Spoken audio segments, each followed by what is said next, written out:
శ్రీ గణేశాయ నమః. ఓం శ్రీ మాత్రే నమః. అందరికీ నమస్కారం అండి. Welcome back to our channel.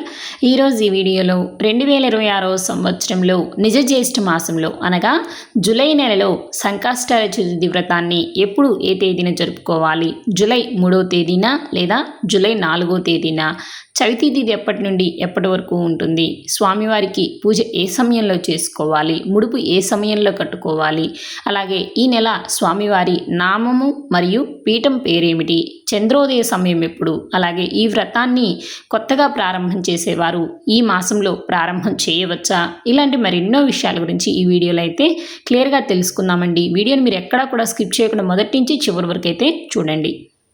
గణపతికి అత్యంత ప్రియమైన తిథులలో ముఖ్యమైనది చవితి తిథి. ఈ చవితి తిథిని రెండు రకాలుగా ఆచరిస్తారు. మొదటిది వరద చతుర్థి, రెండవది సంకష్టహర చతుర్థి. అమావాస్య తర్వాత వచ్చే చతుర్థి రోజున వరద చతుర్థి వ్రతాన్ని, పౌర్ణమి తర్వాత వచ్చే చతుర్థి రోజున సంకటహర చతుర్థి వ్రతాన్ని ఆచరిస్తారు. ఇందులో వరద చతుర్థిని మాత్రము గణపతి వ్రతంగా మనము వినాయక చవితి రోజునైతే ఆచరిస్తూ ఉంటాము. అయితే అన్ని సంకటాలను తొలగించే సంకష్టహర చతుర్థి వ్రతాన్ని మాత్రము ప్రతి నెలా కూడా ఆచరిస్తూ ఉంటారు. ఒకవేళ ఈ సంకటహర చతుర్థి వ్రతము మంగళవారం కానీ వస్తే దానిని అంగారక చతుర్థిగా జరుపుకుంటారు. అలా కలిసి రావటము చాలా విశేషమైనటువంటిదండి. ఎందుకు అని అంటే మంగళవారానికి అధిపతి కుజుడు కాబట్టి ఈ అంగారక సంకష్టహర చతుర్థి వ్రతం మంగళవారం కానీ వస్తే ఈ వ్రతాన్ని ఆచరించిన వారికి వారి జాతకంలో ఏమైనా కుజగ్రహ దోషాలు కానీ, ఆ కుజగ్రహం వలన ఏదైనా సమస్యలు ఉన్నా కూడా, అంటే వివాహ సమస్యలు కానీ, సంతాన సమస్యలు కానీ, ఏదైనా పని మొదలుపెట్టినప్పుడు అవి అవ్వకపోవటం కానీ, ఇలాంటి ఎన్నో ఆటంకాలు జరుగుతూ ఉంటాయండి. అవన్నీ కూడా తొలగిపోయి అన్ని పనుల్లో విజయం అనేది కలుగుతుంది. ఈ విధంగా సంవత్సరంలో 2-3 సార్లు మాత్రమే ఇలా మంగళవారం రావటం అనేది జరుగుతుందండి. అయితే ఈ వ్రతాన్ని పౌర్ణమి తర్వాత వచ్చే 3-4 రోజుల్లో చవితి తిథి అయితే వస్తుంది కదండి.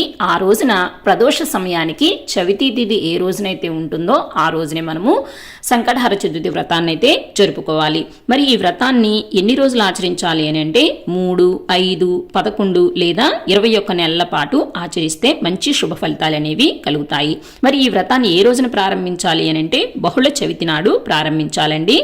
ఇంతటి విశేషమైనటువంటి ఈ వ్రతము 2026 సంవత్సరంలో జూలై నెలలో ఎప్పుడు ఏ తేదీన వచ్చిందో తెలుసుకునే ముందు చవితి తిథి ఎప్పటి నుండి ఎప్పటి వరకు ఉందో తెలుసుకుందామండి.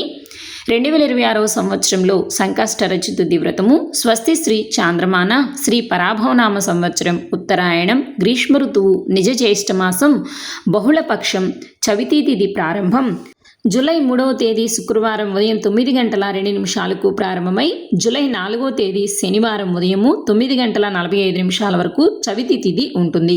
మనం ఈ వ్రతాన్ని ఎప్పుడు ఆచరించాలి అని అంటే చంద్రోదయ సమయానికి మనకి చవితి తిథి ఏ రోజునైతే ఉంటుందో ఆ రోజునే ఈ సంకష్టహర చతుర్థి వ్రతాన్ని అయితే ఆచరించాలండి. మనకి చంద్రోదయ సమయానికి చవితి తిథి ఉన్నది జూలై 3వ తేదీ శుక్రవారం రోజున కనుక ఆ రోజునే మనము ఈ వ్రతాన్ని అనేది ఆచరించవలసి ఉంటుంది. ఈ రోజు నక్షత్రం శ్రవణ పగలు 10:22 వరకు ఉంటుంది. అయితే స్వామివారికి పూజ ఏ సమయంలో చేసుకోవాలి, ముడుపు ఏ సమయంలో కట్టుకోవాలి అని అంటే ఈ రోజున పూజ బ్రహ్మముహూర్తంలో చేసుకుంటే చాలా విశేషమైన ఫలితాలు అనేవి కలుగుతాయండి. అంత ఉదయాన్నే కుదరని వారు ఉదయం 7 గంటల లోపైనా సరే పూజ చేసుకోండి. అలా కూడా కుదరని వారు ఉదయం 11:54 నుంచి 12:46 లోపల శుభ సమయం ఉందండి. ఆ సమయంలో స్వామివారికి పూజ చేసుకోండి.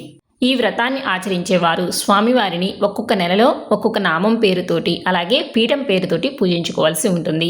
ఈ మాసంలో స్వామివారి నామం పేరు శ్రీకృష్ణ పింగళ మహాగణపతి అనే నామంతో పూజ చేసుకోవాలండి. అలాగే పీఠం పేరు శ్రీశక్తి పీఠం, అంటే స్వామివారి పీఠం పెట్టుకునేటప్పుడు శ్రీశక్తి పీఠం అనుకుంటూ పీఠం అనేది పెట్టుకోవాల్సి ఉంటుంది. అలాగే పూజ చేసుకునే సమయంలో వీలైనన్ని సార్లు శ్రీకృష్ణ పింగళ మహాగణపతి ఏ నమః అనుకుంటూ ఈ మంత్రాన్ని చదువుకుంటూ ఎక్కువ సార్లు స్వామివారికి పూజ చేసుకుంటే విశేషమైనటువంటి ఫలితాలు అనేవి కలుగుతాయి.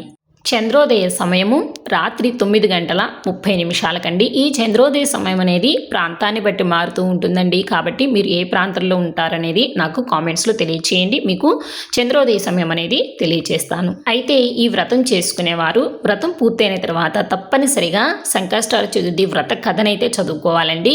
ఆ కథ గురించి మన ఛానల్లో వీడియో అయితే ఆల్రెడీ చేసి ఉంచానండి. ఆ వీడియో లింక్ మీకు ఈ వీడియో చివరైతే వస్తుందండి, చూడండి ఒకసారి చెక్ చేసి. సో ఇంతేనండి వాళ్ళ వీడియో 2026వ సంవత్సరంలో జూలై నెలలో వచ్చేటువంటి సంకష్టహర వ్రతం గురించి పూర్తి విషయాలు అయితే తెలియచేశానండి. ఇంక ఈ వీడియో మీద మీకు ఎటువంటి సందేహాలు ఉన్నా కూడా నాకు కామెంట్స్లో అయితే తెలియచేయండి. మీకు తప్పకుండా రిప్లై అనేది ఇస్తాను. అలాగే వీడియో కానీ మీకు నచ్చినట్టయితే లైక్ చేయండి, షేర్ చేయండి. రానున్న కొత్త వీడియోస్ కోసం మన ఛానల్ అయితే సబ్స్క్రైబ్ చేసుకోండి. మరొక మంచి వీడియోతో మళ్ళీ కలుసుకుందాం. స్వస్తి.